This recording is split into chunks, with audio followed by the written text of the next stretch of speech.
শিক্ষার্থীবৃন্দ, সবাইকে শুভেচ্ছা।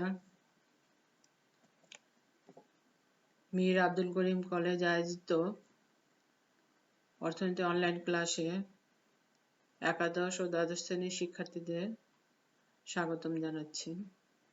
আজকের ক্লাস পরিচালনায় আছি আমি মোসাম্মদ ফরিদা ইয়াসমিন, প্রভাষক, অর্থনীতি বিভাগ, মীর আব্দুল করিম কলেজ, মিরপুর, কুষ্টিয়া। আজকের পাঠ পরিচিতি একাদশ ও দ্বাদশ শ্রেণীর অর্থনীতির প্রথম পত্র থেকে আলোচনা হবে। প্রথম পত্রের অধ্যায় 2 ভোক্তা ও উৎপাদকের আচরণ, এই চ্যাপ্টার থেকে আমরা আলোচনা করব। আজকের পাঠ শেষে শিক্ষার্থীবৃন্দ তোমরা যেগুলো জানতে পারবে সেগুলো হচ্ছে চাহিদার সংকোচন ও সম্প্রসারণ সম্পর্কে, অর্থাৎ এর সংজ্ঞা এবং এদের পার্থক্য জানতে পারবে। এরপরে আরো আলোচনা করা হবে যে বিষয়ে, সেখান থেকে তোমরা পরিবর্তক এবং পরিপূরক দ্রব্যের সংজ্ঞা জানতে পারবে। এছাড়াও চিত্রের সাহায্যে এই দুই ধরনের দ্রব্যের ব্যাখ্যা সম্বন্ধেও শিখতে পারবে। আসো আমরা বিস্তারিতভাবে সেগুলো আলোচনা করি। তো প্রথমে আমরা চাহিদার সংকোচন ও সম্প্রসারণ বিষয়ে কথা বলবো। সাধারণত দেখা যায় যে দাম পরিবর্তনের ফলেই চাহিদার সংকোচন এবং সম্প্রসারণ হয়ে থাকে, অর্থাৎ দামের কারণে চাহিদার সংকোচন এবং সম্প্রসারণ বিষয়টা হয়ে থাকে। তো যখন কোনো দ্রব্যের দাম কমে এবং তার ফলে চাহিদার পরিমাণ বৃদ্ধি পায়, তখন তাকে চাহিদার সম্প্রসারণ বলা হবে। চাহিদার বৃদ্ধি ঘটবে, সেটা কি কারণে? দামের পরিবর্তনের কারণে, অর্থাৎ দাম যখন কমবে তখন স্বাভাবিক আমরা জানি যে চাহিদা বৃদ্ধি পায়। এইভাবে দাম কমার ফলে যদি চাহিদার পরিমাণ বৃদ্ধি পায় তাহলে সেটাকে বলা হবে চাহিদার সম্প্রসারণ। আর অপরদিকে কোনো দ্রব্যের দাম বৃদ্ধির ফলে যখন চাহিদার পরিমাণ হ্রাস পায় বা কমে যায় তখন তাকে বলা হবে চাহিদার সংকোচন। তাহলে এইভাবে আমরা দেখলাম যে দ্রব্যের দাম পরিবর্তনের ফলে চাহিদার সংকোচন সম্প্রসারণের যে বিষয়টা ঘটে সেটা একটা নির্দিষ্ট চাহিদার সূচি অনুযায়ী হয়ে থাকে। তাহলে চাহিদার সংকোচন সম্প্রসারণ এটি চাহিদার সূচি অনুযায়ী হয়ে থাকে। আর এই চাহিদার এই বিষয়টার ক্ষেত্রে ক্রেতায় একই চাহিদা রেখার উপরে অবস্থান করে, অর্থাৎ চাহিদার সংকোচন সম্প্রসারণ এটা একটি চাহিদা রেখার মাধ্যমে বিষয়টা দেখানো যায়, অর্থাৎ এক চাহিদা রেখার উপরেই অবস্থান করে, অর্থাৎ কখনো উপরে কখনো নিচে। তাহলে তোমরা জানলে যে দামের পরিবর্তনের ফলে চাহিদার যে পরিবর্তন ঘটে অর্থাৎ কম বেশি হয়, তখন সেই বিষয়টাকেই বলা হবে চাহিদার সংকোচন এবং সম্প্রসারণ। আসো চিত্রের সাহায্যে এবার এই বিষয়টি ব্যাখ্যা করি। এখানে তোমরা চিত্র দেখতে পাচ্ছ। চিত্রে ভূমি অক্ষে চাহিদার পরিমাণ ধরা হয়েছে আর লম্ব অক্ষ অর্থাৎ OY অক্ষে দামের পরিমাণ ধরা হয়েছে।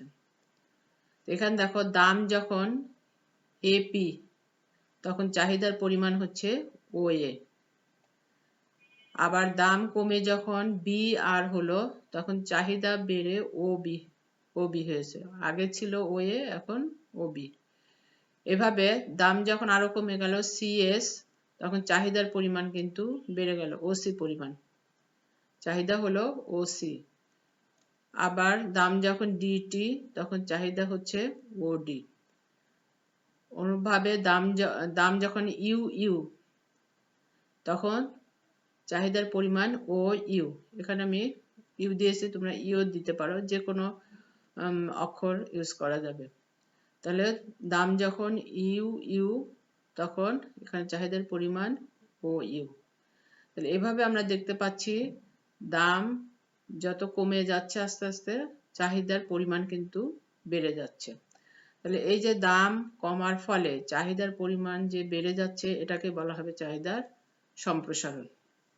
আবার অপরদিকে যদি চিন্তা করি যে দাম দেখো যখন কমে যাবে, অর্থাৎ আমরা যদি এই দিক থেকে ধরি UU এর থেকে যখন দাম বেড়ে যাবে, দাম যখন বেড়ে যাবে ডিটি, তখন চাহিদার পরিমাণও কিন্তু কমে যাচ্ছে। আগে ছিল ও ইউ, এখন হচ্ছে ওডি। আবার আরো যখন দাম বেড়ে যাবে সিএস, ডিটির চাইতে যখন দাম বেড়ে সিএস হবে তখন চাহিদার পরিমাণ কিন্তু কমে যাবে, ওসি হবে। আবার দাম যখন আরো বেড়ে গেল বিআর, তখন চাহিদার পরিমাণ ওবি। এভাবে দাম যখন আরো বেড়ে এপি হচ্ছে তখন চাহিদার পরিমাণ ও এ হচ্ছে। তাহলে এভাবে দাম যখন নিচের দিক থেকে উপর দিকে আমরা দেখতে পাচ্ছি বেড়ে যাচ্ছে, তখন চাহিদার পরিমাণ কিন্তু এই দিকে চলে আসছে, অর্থাৎ কমে যাচ্ছে। তাহলে এই বিষয়টা যখন কমে যাবে এভাবে চাহিদা, তখন এটাকে বলা হবে চাহিদার সংকোচন। তাহলে দাম বৃদ্ধির ফলে আস্তে আস্তে বৃদ্ধির ফলে চাহিদা যখন বেড়ে যাবে তখন সেটা সম্প্রসারণ, আর দাম কমার ফলে দাম বৃদ্ধির ফলে চাহিদা যখন এভাবে কমে যাবে আস্তে আস্তে, তখন সেটা হবে চাহিদার সংকোচন। দাম কমার ফলে যখন চাহিদা বৃদ্ধি হবে তখন সেটাকে চাহিদার পরিমাণ বেড়ে যাবে, তখন সেটা সম্প্রসারণ। আর দাম আস্তে আস্তে বৃদ্ধির ফলে যখন চাহিদা কমে আসবে সেটাকে বলা হবে চাহিদার সংকোচন। তাহলে এইভাবে দামের কারণে চাহিদার সংকোচন সম্প্রসারণটা ঘটে। তাহলে এখানে যে চাহিদা রেখাটা ডিডি পাচ্ছি, এখানে দেখো যখন চাহিদার সম্প্রসারণ হবে, যখন চাহিদা সম্প্রসারণ হবে এখানে ও ইউ, যখন তখন কিন্তু ভোক্তা চাহিদা রেখার নিচে অবস্থান করবে, এই বিন্দুতে নিচের দিকে অবস্থান করবে। অনুভাবে যখন চাহিদার সংকোচন হয়ে যাবে, অর্থাৎ ও এ কম চাহিদার পরিমাণ, তখন কিন্তু ভোক্তা চাহিদা রেখার এই যে উপরের দিকে অবস্থান করবে। তাহলে সম্প্রসারণ হলে, চাহিদা সম্প্রসারণ হলে ভোক্তা চাহিদা রেখার নিচে অবস্থান করবে, চাহিদার সংকোচন হলে ভোক্তা চাহিদা রেখার উপরের দিকে অবস্থান করবে। এভাবে একই চাহিদা রেখার মাধ্যমে চাহিদার সংকোচন এবং সম্প্রসারণের বিষয়টি দেখানো যায়। এরপরে আসো আমরা চাহিদার হ্রাস বৃদ্ধি বিষয়টি দেখি। আমরা এর আগে চাহিদা সংকোচন সম্প্রসারণ দেখলাম, আর এখন আমরা চাহিদার হ্রাস বৃদ্ধি দেখব। তো দামে আমরা দেখি যে দামের পরিবর্তন ছাড়াও কিন্তু চাহিদার অনেক সময় পরিবর্তন ঘটতে পারে। আমরা যে চাহিদার নির্ধারক গুলো পড়েছি সেক্ষেত্রে দেখেছি যে দাম ছাড়াও অন্যান্য কারণে চাহিদার পরিবর্তন ঘটে থাকে। তো কোনো দ্রব্যের দাম অপরিবর্তিত থাকা সত্ত্বেও ক্রেতার আয়, রুচি, পছন্দ বা অভ্যাসের পরিবর্তনের ফলে চাহিদার পরিবর্তন হলে বা চাহিদার যে পরিবর্তন হয় তখন তাকে বলা হবে চাহিদার হ্রাস বৃদ্ধি। অর্থাৎ দাম ছাড়া, দাম স্থির থাকবে, থাকা অবস্থায় যদি অন্যান্য কারণে চাহিদার পরিবর্তন হয় তবে সেই বিষয়টাকে বলা হবে চাহিদার হ্রাস বৃদ্ধি। চাহিদার হ্রাস বৃদ্ধি এটা দেখানোর জন্য কিন্তু পৃথক চাহিদা রেখার প্রয়োজন হয়, অর্থাৎ আলাদা আলাদা চাহিদা রেখার প্রয়োজন হয়। হ্রাস বৃদ্ধির ক্ষেত্রে আমরা চাহিদার হ্রাস এবং চাহিদার বৃদ্ধির বিষয়টা বিস্তারিতভাবে আলোচনা করি। তো প্রথমে আমরা চাহিদার হ্রাস দেখি। চাহিদার হ্রাস হচ্ছে যে দ্রব্যের দামের কোনো পরিবর্তন ছাড়াই যদি ক্রেতার আয়, রুচি বা অভ্যাসের পরিবর্তনের ফলে চাহিদার পরিমাণ কমে যায়। যেখানে কোনো কারণে দাম স্থির থাকবে, যদি আয়, রুচি, অভ্যাস এগুলো পরিবর্তনের ফলে চাহিদার পরিমাণ যদি কমে যায় তখন তাকে বলা হবে চাহিদার হ্রাস। যেমন মনে করো যে ক্রেতার আয় কমে গেল, স্বাভাবিকভাবে দাম স্থির থাকা অবস্থায় ক্রেতার আয় যদি কমে যায় তাহলে স্বাভাবিকভাবে সে ক্রেতা কিন্তু কম পরিমাণ দ্রব্য ক্রয় করবে বা তার চাহিদা কমে যাবে। আবার বিষয়ের উপর, কোনো দ্রব্যের উপর যদি রুচি, অভ্যাস এগুলো কমে যায় তাহলে চাহিদার পরিমাণও কমে যাবে, তখন এই বিষয়টাকে বলা হবে চাহিদার হ্রাস।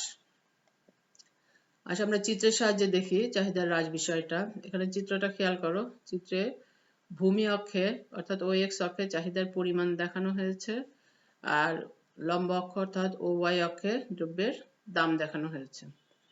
এখানে দেখো দাম যখন ওপি তখন চাহিদার পরিমাণ হচ্ছে ও এম। দাম যখন ওপি তখন চাহিদার পরিমাণ ও এম। তাহলে এদের সমন্বয়সূচক বিন্দুটা হচ্ছে কি এ বিন্দু। তাহলে এই বিন্দু দিয়ে চাহিদা রেখাটা যাবে। এখানে যে চাহিদা রেখাটা হলো সেটা হচ্ছে ডিডি চাহিদা রেখা। খেয়াল করো, ডিডি চাহিদা রেখা। তাহলে এটা হচ্ছে মূল চাহিদা রেখা। যখন দাম ওপি চাহিদা তখন হচ্ছে ওএম, এর ফলে যে চাহিদা রেখা সেটা হচ্ছে ডিডি। এখন কোনো কারণে দাম স্থির আছে, কিন্তু কোনো কারণে যদি চাহিদার কমে যায়, চাহিদার পরিমাণ কমে গেল, এখানে ও এম ড্যাশ হলো, চাহিদার পরিমাণ কমে গেল, তাহলে এম থেকে কমে ও এম ড্যাশ হলো, তাহলে দাম একই থাকলো, দাম হচ্ছে ওপি আর চাহিদার পরিমাণ হচ্ছে ও এম ড্যাশ, তাহলে সেই ক্ষেত্রে সমন্বয় সূচক বিন্দু হচ্ছে বি বিন্দু। তাহলে এখন চাহিদা রেখাটা কিন্তু বি বিন্দুতে যাবে, সেক্ষেত্রে আমরা যেটা দেখতে পাচ্ছি নতুন চাহিদা রেখা হচ্ছে D1 D1, এই যে D1 D1 এটা হচ্ছে নতুন চাহিদা রেখা।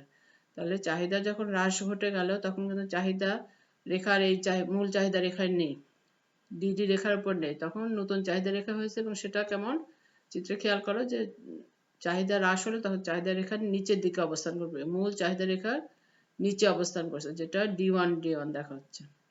তাহলে এইভাবে দাম স্থির থাকা অবস্থায় যদি কোনো কারণে চাহিদা কমে যায় তাহলে সেই ক্ষেত্রে চাহিদা রেখা মূল চাহিদা রেখার নিচে অবস্থান করবে, এটাকে বলা হবে চাহিদার হ্রাস।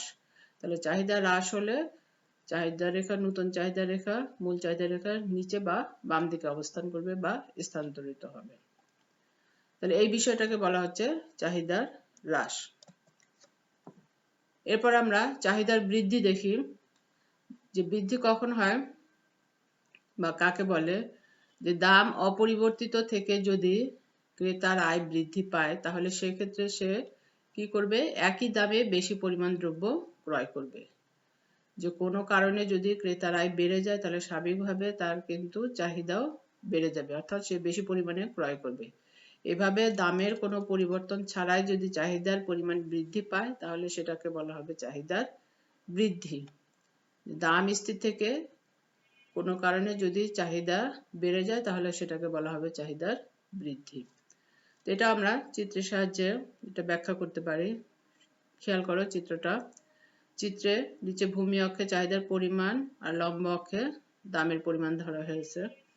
এখানে দেখো দাম যখন ওপি তখন চাহিদার পরিমাণ হচ্ছে ও এম, তাহলে এদের সমন্বয় সূচক বিন্দুটা হচ্ছে এ বিন্দু, এ বিন্দু দিয়েই তাহলে চাহিদা রেখাটা গেল, সেটা হচ্ছে ডিডি চাহিদা রেখা। তাহলে ও এম যখন দাম, চাহিদার পরিমাণ যখন ওপি যখন দাম, চাহিদার পরিমাণ তখন হচ্ছে ও এম, তাহলে এদের সমন্বয় সূচক বিন্দু দিয়ে ডিডি চাহিদা রেখা হলো।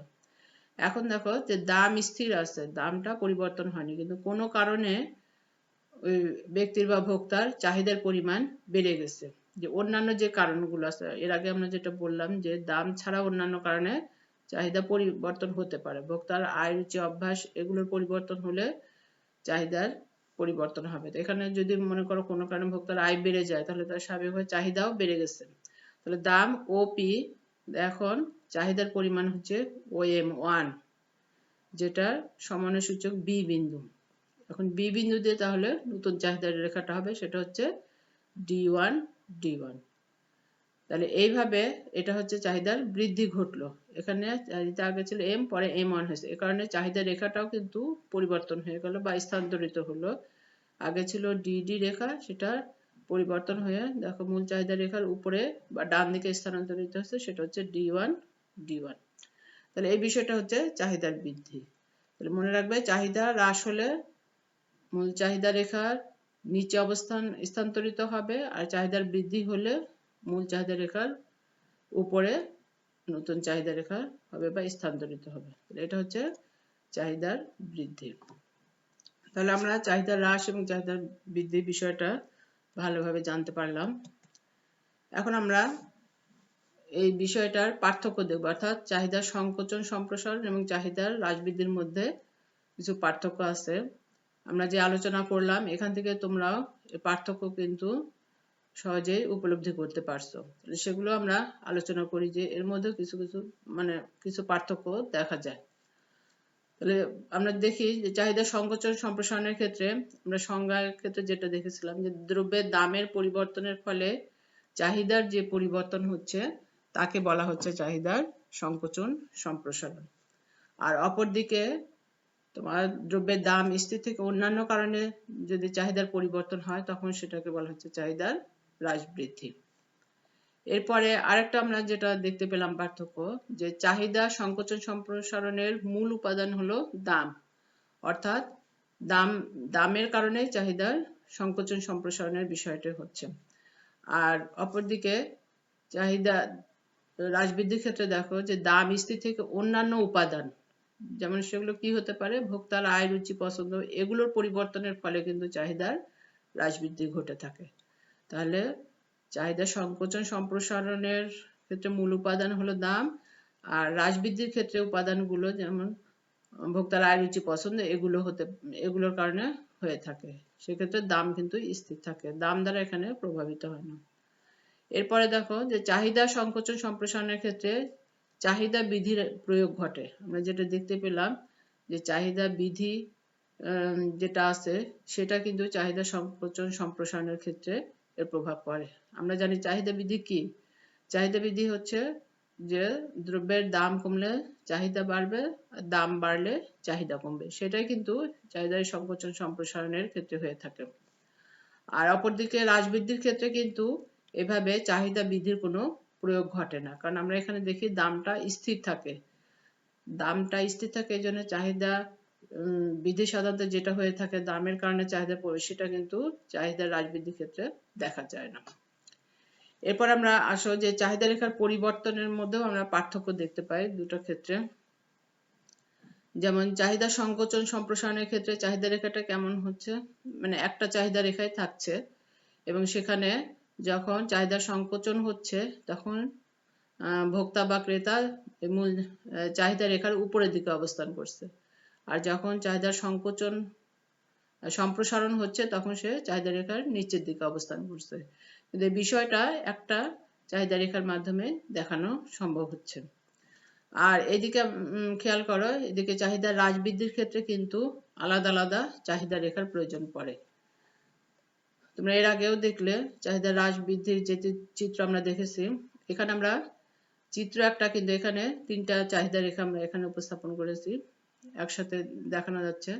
তো এখানে খেয়াল করো যে মূল চাহিদা রেখাটা হচ্ছে ডিডি, মূল চাহিদার রেখাটা হচ্ছে ডিডি, যেটা এ বিন্দু দিয়ে গিয়েছে।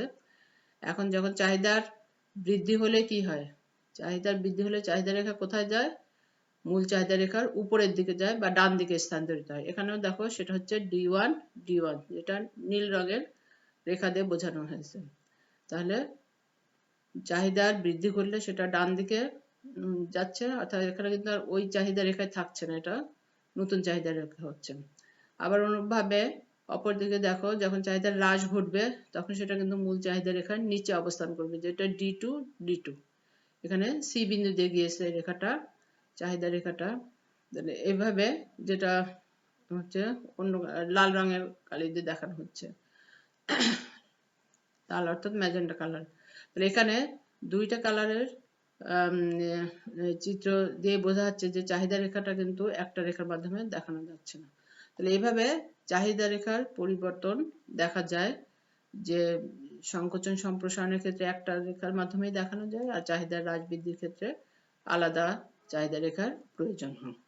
তাহলে এইভাবে মোটামুটি আমরা চাহিদার সংকোচন সম্প্রসারণ এবং চাহিদার হ্রাস বৃদ্ধির বিষয়টা ভালোভাবেই আমরা উপলব্ধি করতে পারলাম বা বুঝতে পারলাম। আশা করছি তোমরা সকলেই ভালোভাবে বুঝতে পেরেছো যে হ্রাস বৃদ্ধি কাকে বলে, কিভাবে হয়, এবং রেখার সাহায্যে আমরা দেখেছি এবং এদের মধ্যে আমরা কিছু পার্থক্য দেখতে পেলাম।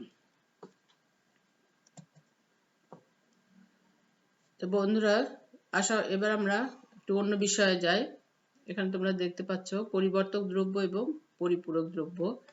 অর্থনীতিতে এই ধরনের দ্রব্য পরিলক্ষিত হয়। এখানে তোমরা ছবিতে দেখো যে এখানে চা এবং কফি, আর নিচে চিত্রে দেখো পেট্রোল, এবং এখানে একটা গাড়ি বা মোটর গাড়ির ছবি দেওয়া আছে। তাহলে এখানে চা, কফি এটাকে বলা হবে পরিবর্তক দ্রব্য, আর নিচে যে পেট্রোল, মোটর গাড়ি বা মোটর গাড়ি পেট্রোল, এদেরকে বলা হবে একে অপরের পরিপূরক দ্রব্য। তাহলে আসল বিষয়টা আমরা পরিবর্তক দ্রব্য এবং পরিপূরক দ্রব্য আমরা ভালোভাবে বোঝার চেষ্টা করি। প্রথমে আমরা পরিবর্তক দ্রব্য সম্বন্ধে জানি যে পরিবর্তক দ্রব্য বলতে কি বোঝায়। যদি এখানে দুইটা দ্রব্যের ক্ষেত্রে হবে, যে যদি দুটি দ্রব্যের মধ্যে একটির পরিবর্তে অন্যটি ব্যবহার করে একই ধরনের প্রয়োজন মেটানো যায়, তাহলে তাদেরকে বলা হবে তারা একে অপরের পরিবর্তক দ্রব্য বা বিকল্প দ্রব্য। যদি এমনভাবে দুটো দ্রব্য সম্পর্কিত হয় যে একটার পরিবর্তে আমরা অন্যটা ব্যবহার করতে পারবো, অর্থাৎ একই ধরনের আমরা প্রয়োজন বা অভাব মেটাতে পারবো, তাহলে তাদেরকে বলা হবে পরিবর্তক দ্রব্য বা তারা বিকল্প দ্রব্য। যেমন দেখো যে চা কফি এদিকে হচ্ছে চিনি গুড়, এগুলোকে বলা হবে পরিবর্তক দ্রব্য। কারণ কি দেখো যে চা কফির ক্ষেত্রে আমরা কি চায়ের অভাব আমরা কফি দিয়েও মেটাতে পারি বা কফির অভাব আমরা চা দিয়েও মেটাতে পারি। তাহলে এরা কিন্তু একই ধরনের অভাব এরা পূরণ করে থাকে, কাছাকাছি একই ধরনের অভাব পূরণ করে থাকে। আবার চিনি গুড়ের ক্ষেত্রেও কিন্তু তাই, যে চিনি এবং গুড় একই জাতীয় অভাব পূরণ করে থাকে। যেমন মনে করো চায়ের দাম বাড়লে তখন যদি কফির দাম কম থাকে মানুষ তখন কফি ক্রয় করবে বা ব্যবহার করবে বেশি, আবার চিনির দাম বাড়লে দেখা যাচ্ছে মানুষ তখন গুড় ব্যবহার করে থাকে। তো এইভাবে যে একই ধরনের অভাব পূরণ করে একটির পরিবর্তে যখন আমরা অন্যটি দিয়ে একই ধরনের অভাব পূরণ করি তখন তাদেরকে বলা হবে পরিবর্তক দ্রব্য বা বিকল্প দ্রব্য। এইটা বিষয়টা আমরা চিত্রের সাহায্যে দেখাতে পারি। যেমন এখানে আমরা দুটো দ্রব্য ধরেছি, যেমন এক্স দ্রব্য এবং ওয়াই দ্রব্য। এখানে চিত্রে ভূমি অক্ষে এক্স দ্রব্যের চাহিদা ধরা হয়েছে বা নির্দেশ করা হচ্ছে, আর লম্ব অক্ষে ওয়াই দ্রব্যের দাম ধরা হচ্ছে। এখানে দেখো যে ওয়াই দ্রব্যের দামের ফলে এক্স দ্রব্যের চাহিদার পরিবর্তন হবে। সেটা কেমন হচ্ছে, যেমন ওয়াই দ্রব্যের দাম যখন PY1 তখন এক্স দ্রব্যের চাহিদা কিন্তু হচ্ছে OM1, তাহলে এদের সমন্বয় বিন্দু হচ্ছে এ বিন্দু। আবার দাম যখন বেড়ে PY3 হলো তখন চাহিদাও কিন্তু বেড়ে গেল, M1 থেকে M3 হলো, তখন এদের সমন্বয় সূচক বিন্দুটা হচ্ছে সি বিন্দু। এখানে দেখো দাম যখন Y1 থেকে বেড়ে Y3 হলো, চাহিদাও কিন্তু বেড়ে M1 থেকে M3 হলো। এরপরে দেখো দাম যখন কমে যাবে Y1 থেকে যখন দাম কমে PY2 হচ্ছে তখন এক্স দ্রব্যের চাহিদাও কিন্তু কমে যাচ্ছে OM2, এদের সমন্বয় বিন্দু হচ্ছে বি বিন্দু। এখন এই ABC বিন্দু গুলো যদি আমরা যোগ করি তাহলে যে রেখাটা পাওয়া যাচ্ছে ওডি চাহিদা রেখা, এটা ঊর্ধ্বগামী দেখা যাচ্ছে। তাহলে এখানে আমরা দেখতে পাচ্ছি ওয়াই দ্রব্যের দাম যখন কমে যায়, আমরা যদি এভাবে দেখি চিত্র অনুযায়ী নিচের দিকে দাম যখন কমে যাচ্ছে তখন চাহিদাও কিন্তু আস্তে আস্তে মানে এইভাবে কমে যাবে। আবার যখন দাম বেড়ে যাবে তখন চাহিদাও কিন্তু বেড়ে যাচ্ছে, যার ফলে এই যে সম্মুখী পরিবর্তন হচ্ছে বলা যায়, যে একটা দ্রব্যের দামের পরিবর্তন সাথে চাহিদার কিন্তু একই ধরনের পরিবর্তন, অন্য দ্রব্যের চাহিদার একই ধরনের পরিবর্তন হচ্ছে। এটা যে রেখাটা ঊর্ধ্বগামী হচ্ছে, এখান থেকে আমরা বলতে পারি যে সাধারণভাবে পরিবর্তক বা বিকল্প দ্রব্যের ক্ষেত্রে চাহিদা রেখাটা ঊর্ধ্বগামী হবে। সাধারণত চাহিদা রেখা আমরা কি দেখি নিম্নগামী, কিন্তু এটা মনে রাখবে যে পরিবর্তক বা বিকল্প দ্রব্যের ক্ষেত্রে চাহিদা রেখাটা ঊর্ধ্বগামী হয়। এটা আমরা যদি উদাহরণের ক্ষেত্রে যেমন বললাম যে চা এবং কফির ক্ষেত্রে বা চিনি গুড়ের ক্ষেত্রে মনে করো যে চিনির দাম যখন বেড়ে যাচ্ছে তখন কিন্তু চিনির দাম বেড়ে গেলে আমরা যদি এটা মনে করি গুড়ের চাহিদা এটা ধরি, তাহলে গুড়ের চাহিদা কিন্তু বেড়ে যাবে। চিনির দাম বেড়ে গেলে গুড়ের চাহিদা বেড়ে যাবে, আবার চিনির দাম কমে গেলে গুড়ের চাহিদা কিন্তু কমে যায়। তো এভাবেই সমমুখী পরিবর্তন হয় দেখেই এই ক্ষেত্রে অর্থাৎ পরিবর্তক দ্রব্যের ক্ষেত্রে চাহিদা রেখাটা ঊর্ধ্বগামী হয়। আচ্ছা প্রিয় শিক্ষার্থীবৃন্দ, এবার আমরা পরের দ্রব্যটা দেখি, অর্থাৎ পরিপূরক দ্রব্য বলতে কি বোঝা। যদি কোনো দুটি দ্রব্য এমনভাবে সম্পর্কিত হয় যে একটি দ্রব্যের ভোগ বৃদ্ধি করলে অন্য দ্রব্যের ভোগও বৃদ্ধি করতে হয়, তাহলে দ্রব্য দুটিকে একে অপরের পরিপূরক দ্রব্য বলা হবে। অর্থাৎ একটি দ্রব্য যদি এমন হয় যে একটি দ্রব্য ব্যবহার করতে গেলে আরেকটি দ্রব্যেরও প্রয়োজন হয়, তাহলে সেই ক্ষেত্রে তারা হবে পরিপূরক দ্রব্য। যেমন এখানে বলা হচ্ছে পেট্রোল মোটর গাড়ি, এখানে যদি মোটর গাড়ির ব্যবহার বাড়াতে চাও তাহলে কি পেট্রোলের ব্যবহারও বাড়াতে হবে। এইভাবে যখন সম্পর্কিত যে একটির সাথে আরেকটি এইভাবে সম্পর্কিত তখন সেটাকে বলা হবে পরিপূরক দ্রব্য। এটা আমরা চিত্রের সাহায্যে দেখি। চিত্রে দেখো এখানে এক্স দ্রব্যের আমরা দুটো এখানে দ্রব্য ধরে নিচ্ছি, যে পরিপূরক দ্রব্য দ্রব্য দুটো হচ্ছে এক্স এবং ওয়াই, এরা একে অপরের পরিপূরক দ্রব্য। সেটা চিত্রের সাহায্যে দেখি যে এখানে এক্স মানে এদের ক্ষেত্রে চিত্রটা কেমন হয় বা রেখাটা কেমন হবে। যে নিচে আমরা এক্স দ্রব্যের চাহিদা এখানে ধরেছি ভূমি অক্ষে এক্স দ্রব্যের চাহিদা, আর লম্ব অক্ষে ওয়াই দ্রব্যের দাম ধরা হয়েছে। এখানে দেখো যে ওয়াই দ্রব্যের দাম যখন py1, তখন চিত্র অনুযায়ী দেখো এক্স দ্রব্যের চাহিদা কিন্তু ও m1 বা m1, তাহলে এদের বিন্দুটা হচ্ছে এ বিন্দু, সমন্বয় সূচক বিন্দু এ বিন্দু। এখন খেয়াল করো যে ওয়াই দ্রব্যের দাম যখন বেড়ে গেল py3, তখন কিন্তু এক্স দ্রব্যের চাহিদা কিন্তু কমে গেছে m3 ও m3, এদের সমন্বয় বিন্দুটা হচ্ছে বি বিন্দু দিয়ে যেটা নির্দেশ করা হয়েছে। তাহলে বি বিন্দুতে কি হচ্ছে, দাম যখন py3 তখন এক্স দ্রব্যের চাহিদা তখন om3, ওয়াই দ্রব্যের দাম যখন py3 তখন এক্স দ্রব্যের চাহিদা কমে হয়েছে om3 বা m3। তারপরে দেখো যে দাম py1 থেকে যখন কমে যাবে py2 হবে, এখানে খেয়াল করো py2 হবে, তখন দেখো এক্স দ্রব্যের চাহিদা কিন্তু বেড়ে যাবে। তাহলে ওয়াই দ্রব্যের দাম কমে গেলে এক্স দ্রব্যের চাহিদা বেড়ে গেল, সেটা হচ্ছে কি om2, যেটা py1 তখন চাহিদা ছিল m1, এখন দাম কমে যখন y2 হচ্ছে তখন এক্স দ্রব্যের চাহিদা কিন্তু বেড়ে যাচ্ছে। তাহলে ওয়াই দ্রব্যের দাম কমার ফলে এক্স দ্রব্যের চাহিদা বেড়ে যাচ্ছে, সেটা সি বিন্দু দিয়ে নির্দেশ করা হচ্ছে। তাহলে এখন এই এ বি সি বিন্দুগুলো যদি আমরা যোগ করি তাহলে যে চাহিদা রেখাটা পাবো সেটা হচ্ছে ডিডি চাহিদা রেখা। তাহলে খেয়াল করো এই রেখাটা কিন্তু নিম্নগামী। তাহলে এখান থেকে আমরা বলবো যে পরিপূরক দ্রব্যের ক্ষেত্রে চাহিদা রেখাটা নিম্নগামী হয়।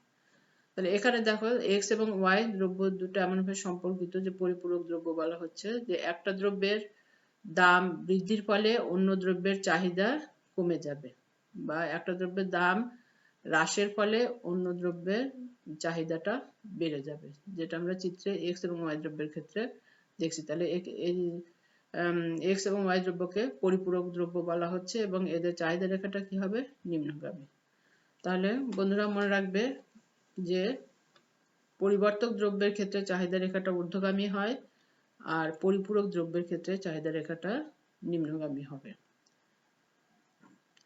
তাহলে আজকের আলোচনায় আশা করছি যে তোমরা খুব ভালোভাবে বিষয়টা বুঝতে পেরেছো। পরিবর্তক এবং পরিপূরক দ্রব্য এর সংজ্ঞা, উদাহরণ এবং চিত্রের সাহায্যে বিষয়টা ভাবে তোমরা বাসায় এই বিষয়গুলো নিয়ে আরো পড়বে, বই থেকে বিস্তারিতভাবে জানবে, তাহলে দেখা যাচ্ছে বিষয়টা ভালোভাবে আরো শিখতে পারবে। প্রিয় শিক্ষার্থীবৃন্দ, তোমরা সবাই ভালো থাকো, তোমাদের সুস্বাস্থ্য কামনা করে আজকের মতো ক্লাস এখানে শেষ করছি। ধন্যবাদ সবাইকে।